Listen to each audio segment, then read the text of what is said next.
Assalamualaikum warahmatullahi wabarakatuh.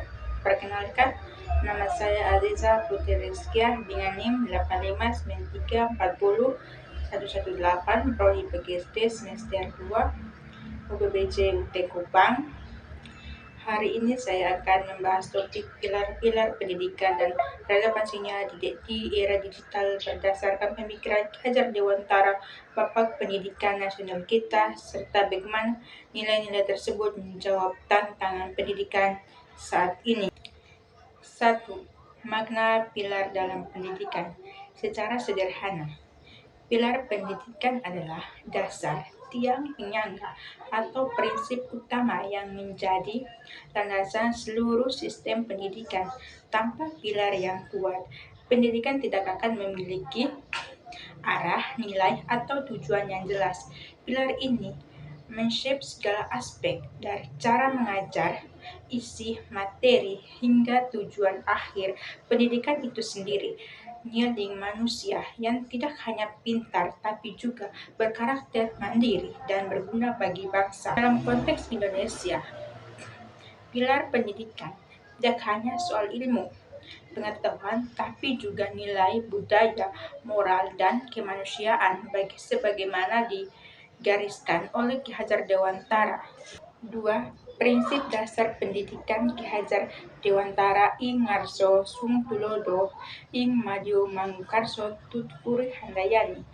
3 kalimat ini adalah inti dari pemikiran pendidikan beliau yang menjadi pilar utama pendidikan nasional. Yang pertama, ing ngarso Sung Tulodo, di depan memberi teladan. Artinya, pendidikan pemimpin atau orang dewasa harus menjadi contoh yang baik. Sikap, perilaku, dan cara berpikir pendidikan adalah hal pertama yang ditiru peserta didik. Pendidikan bukan hanya mengejar materi, tapi juga menanamkan nilai lewat keteladanannya. Yang kedua, ing Madyo Mangun Karso, di tengah membangun semangat dan kemauan, pendidikan berada di tengah-tengah peserta didik, berinteraksi, membimbing, dan membangkitkan keinginan belajar, rasa percaya diri, serta semangat untuk berkarya. Pendidikan bukan satu arah, melainkan proses saling berbagi dan mengembangkan potensi bersama. Yang ketiga, Tutpuri Handayani. Di belakang memberi dukungan dan dorongan.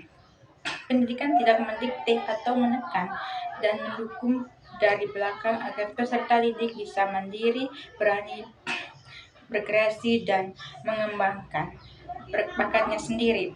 Tujuan akhirnya menciptakan manusia yang bebas berpikir, bertanggung jawab, dan mampu berdiri sendiri. Intinya, pendidikan berpusat pada manusia, bukan sekedar penuangan pengetahuan. Nomor 3, relevansi dan tantangan di era digital. Di zaman sekarang, di mana teknologi, internet, dan media sosial meresap segala sisi hidup, 3 prinsip ini justru semakin penting meski penerapannya berubah bentuk. 1. Relevansi. Ingat Sung Tulodo dulu teladan lewat perilaku, sehari-hari sekarang juga lewat kehadiran digital. Guru harus menjadi contoh etika di media sosial, cara menggunakan informasi dengan baik, dan bagaimana berkomunikasi secara santun di dunia maya. Peserta didik meniru cara kita bersikap di dunia nyata maupun maya. Lanjut, ing Madyo Mangkarso, teknologi memungkinkan interaksi lebih luas lewat pembelajaran daring, forum diskusi online, atau proyek kolaborasi digital. Pendidik tetap berada di tengah, membimbing, memotivasi, dan membangun informasi menjadi pengetahuan yang bermakna. Literasi digital menjadi bagian dari cara kita membangun semangat itu mengajarkan cara mencari, menyaring, dan memahami informasi dengan benar.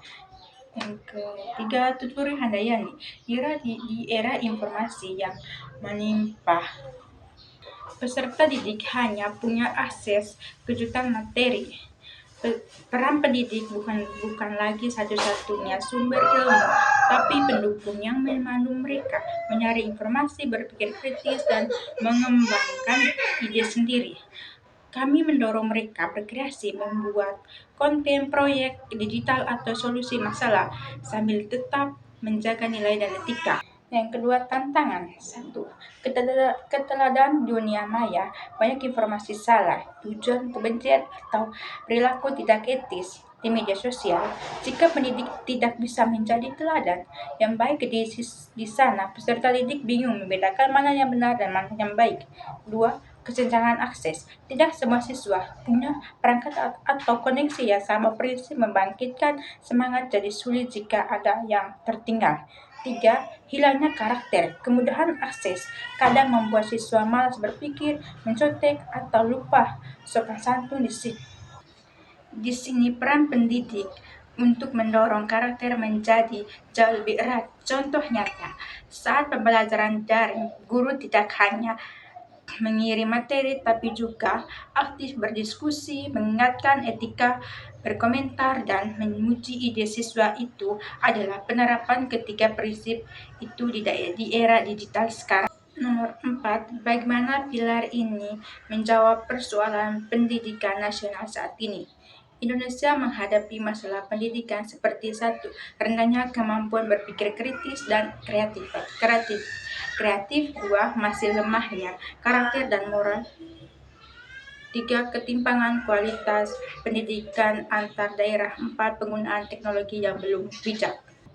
Pemikiran Ki Hajar Dewantara memberi jawaban yang mendasar. Satu, mengembalikan fokus ke manusia, bukan sekedar nilai ujian. Dengan Tutburi Handayani, kita mendidik agar siswa mandiri dan berkarakter, bukan hanya pengetahuan kosong. Ini menjawab masalah lemahnya karakter dan kreativitas. Dua, membangun kualitas pendidik. Prinsip ingat, Rasulullah menegaskan kualitas pendidikan tergantung kualitas pendidik. Jika guru berkompeten, beretika, dan bisa menjadi teladan di dunia nyata maupun maya, maka mutu pendidikan akan naik. Menjawab ketimpangan kualitas. Yang ketiga, menjadikan teknologi sebagai alat, bukan tujuan. Lewat Ing Madio Mangkarso, kita memanfaatkan teknologi untuk mendekat, bukan menjauhkan hubungan pendidik dan peserta didik. Teknologi dipakai untuk membangun semangat belajar dan keadilan akses, bukan sekedar menggantikan cara mengajar. Singkatnya, pilar pendidikan Ki Hajar Dewantara adalah kompas kita di tengah perubahan zaman dan teknologi. Nilai-nilai ini tetap menjadi dasar agar pendidikan di Indonesia tetap berkarakter pada budaya manusia dan kemanusiaan. Penutup, demikian pembahasan saya mengenai pilar-pilar pendidikan dan relevansinya di era digital. Semoga kita bisa menerapkan nilai-nilai luhur Ki Hajar Dewantara agar pendidikan di Indonesia semakin maju dan menghasilkan generasi yang cerdas, berkarakter, dan berguna bagi bangsa. Mungkin itu saja yang saya bisa jelaskan. Mungkin kurang dan lebihnya saya mohon maaf jika banyak kesalahan dan kurang tepat dalam materi yang saya sampaikan. Terima kasih atas perhatiannya. Wassalamualaikum warahmatullahi wabarakatuh.